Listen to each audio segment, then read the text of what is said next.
Hello everyone, good morning. मैं Pravesh Sharma, welcome back to my channel. आज की इस वीडियो में हम देखेंगे सत्कार्यवाद तथा पुरुष स्वरूप। तो सबसे पहले हम देखेंगे सत्कार्यवाद के विषय में, जो कि सांख्य से रिलेटेड है। तो यहाँ देख रहे हैं हम सत्कार्यवाद भारतीय दर्शन में सांख्य के कार्य कारणवाद अथवा परिणामवाद सिद्धांत को सत्कार्यवाद कहा जाता है। तो यहाँ हम देख रहे हैं कार्य कारणवाद तथा परिणामवाद सिद्धांत को क्या कहा जाता है? सत्कार्यवाद कहा जाता है। कभी कभी प्रश्न आता है कार्य कारणवाद को और क्या कहा जाता है? तो सत्कार्यवाद कहा जाता है। परिणामवाद किसको कहा जाता है? या सत्कार्यवाद को और क्या कहा जाता है? तो परिणामवाद कहा जाता है। तो इस प्रकार के प्रश्न बन जाते हैं। सत्कार्यवाद के अनुसार प्रत्येक कार्य, जो भी कार्य है, उत्पत्ति यानी कि आविर्भाव के पूर्व अपने उपादान कारण में अव्यक्त रूप से उपस्थित रहता है। सत्कार्यवाद is the theory of the existence of effect in its cause period to its productions. तो इसके अनुसार यही बताया गया है कि सत्कार्यवाद के अनुसार प्रत्येक कार्य उत्पत्ति यानी कि आविर्भाव के पूर्व अपने उपादान कारण में अव्यक्त रूप से उपस्थित रहता है। ईश्वर के शब्दों में सत्कार्यवाद का स्वरूप इस प्रकार है। तो ये कारिका यहाँ पर हम देख रहे हैं, ये कारिका है। असद कारणात् उपादान ग्रहणात् सर्वसंभवाभात शक्तस्य शक्य कारणात् कारणभावाच्च सत्कार्यम्। तो इस कारिका को हम देख रहे हैं। असद कारणात् उपादान ग्रहणात् सर्वसंभवाभात शक्तस्य शक्य कारणात् कारणभावाच्च सत्कार्यम्। तो इसका हम देखेंगे व्याख्या। सबसे पहले हम देख रहे हैं शब्द असद कारणात्। असत कारणात् अकारणात् का अभिप्राय अविद्यमान असत को उत्पन्न न कर सकने से है। जैसे बालू से तेल नहीं बन सकता या रेते से तेल नहीं बन सकता, क्योंकि बालू में तेल नहीं है या रेते में तेल नहीं है। तेल तिल से ही निकलेगा, क्योंकि उसी में उसकी सत्ता है। और तिल में क्या है?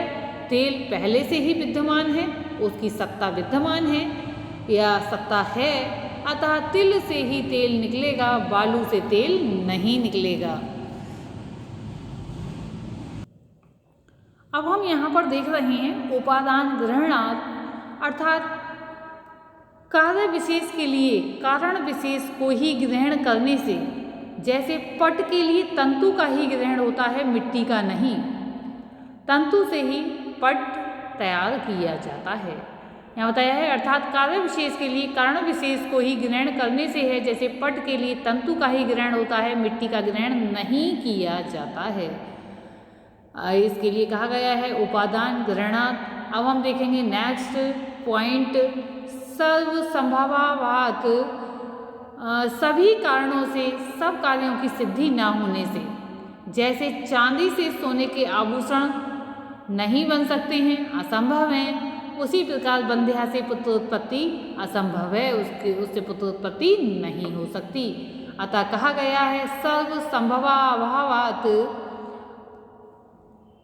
नेक्स्ट हम देख रहे हैं शक्तस्य शक्य कारणात्, जो जिस कार्य में समर्थ है या जिस कार्य में को करने में जो समर्थ है, उससे उसी कार्य की को संपन्न होने से। जैसे दूध से ही दही बनेगा, तंतु से पट बनेगा, और मृतिका से ही घटोत्पत्ति इसलिए होती है क्योंकि दूध में दही जमाने की क्षमता है, तंतु में पट बनाने की क्षमता है, मृतिका में घट बनाने की क्षमता है, यानी कि उसकी सामर्थ्य विद्यमान है।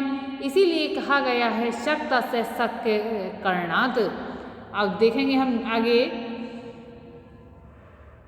कारण भावात्। यहाँ देख रहे हैं कारण जैसा होने से, अर्थात कारण के सदृश ही कार्य, या फिर कहें कारण जैसा होने से अर्थात कारण के सदृश ही कार्य की उत्पत्ति होने से। जैसे गेहूँ बोने से गेहूँ की उत्पत्ति होती है, जौ बोने से जौ की उत्पत्ति होती है, चना बोने से चने की उत्पत्ति होती है। अतः स्पष्ट है कि सत की ही उत्पत्ति होती है, असत की नहीं।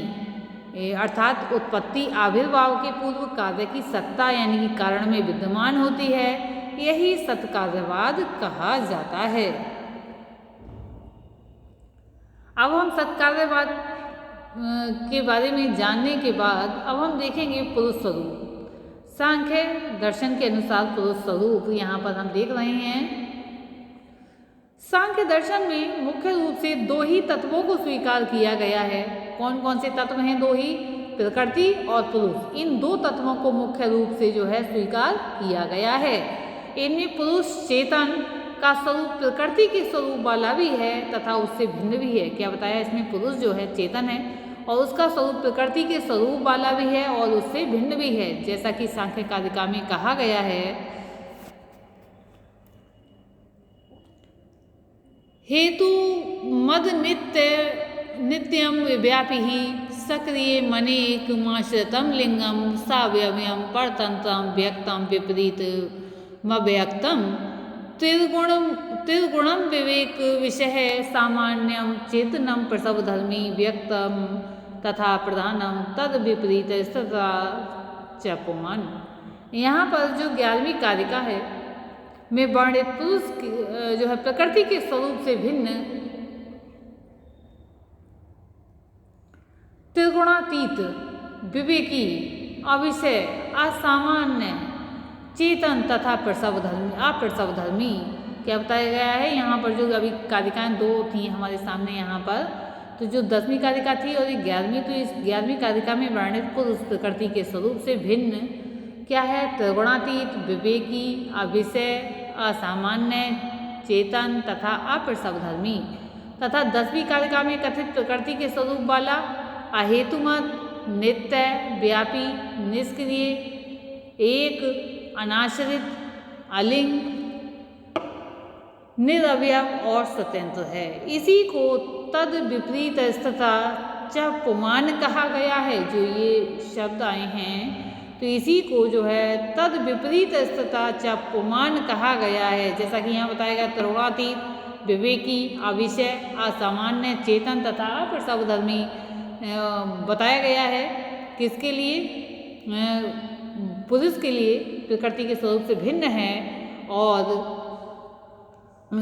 10वीं कारिका में कथित प्रकृति के स्वरूप वाला, अहेतुमत, नित्य, व्यापी, निष्क्रिय, एक, अनाश्रित, अलिंग, निरवयव एवं स्वतंत्र है। इसी को तद विपरीत तथा चापुमान कहा गया है। इस प्रकार के गुणों वाला पुरुष नित्य और एक होते हुए भी शरीर भेद से बहुत होता है। तो यहाँ हम एक कारिका देख रहे हैं। जनन मरण करणानाम प्रतिनियमाद युग पथ प्रवर्तेश्य पुरुष बहुत्वम सिद्धम त्रिगुण है विपरीत विपर्य या चेव। क्या बताया गया है? जनन मरण करणानाम प्रतिनियमाद युग पथ प्रवर्तेश्य पुरुष बहुत्वम सिद्धम त्रिगुण विपर्य है या चेव। अर्थात जन्म, मृत्यु और इंद्रियों के प्रतिनियम से या प्रत्येक शरीर का जन्म, मरण और इंद्रियों के संघात के पृथक पृथक होने से तथा त्रिगुण कौन कौन से होते हैं? 3 गुण, सत्वगुण, रजोगुण और तमोगुण के विपर्य से पुरुष का बहुत होना जो है स्वयं सिद्ध है। जहाँ तक पुरुष की सत्ता का प्रश्न है तो 5 महाभूतों का यह शरीर किसी के उपयोग के लिए ही होगा, यानी कि किसी के उपयोग के लिए ही होगा। इस भावना से तथा त्रिगुणम विवेकी विषय इत्यादि पूर्व कथित स्वरूप से भिन्न की सत्ता होने से रथ का संचालन करते हुए सारथी की भांति अधिष्ठान की उपयोगिता से भोक्तृ या भोक्तृत्व भाव से जैसे विभिन्न व्यंजनों के रखे रहने का यही तात्पर्य है कि उसका कोई उपभोक्ता भी होगा तथा कैवल्य की ओर यानी कैवल्य की ओर प्रवृत्ति होने से पुरुष की सत्ता स्वयं सिद्ध हो जाती है। ईश्वर कृष्ण के शब्दों में संघात पदार्थत्वात् त्रिगुणादि विपर्याद अधिष्ठानात् पुरुषो अस्ति भोक्तृभावाद कैवल्यार्थ प्रवर्तेश्य।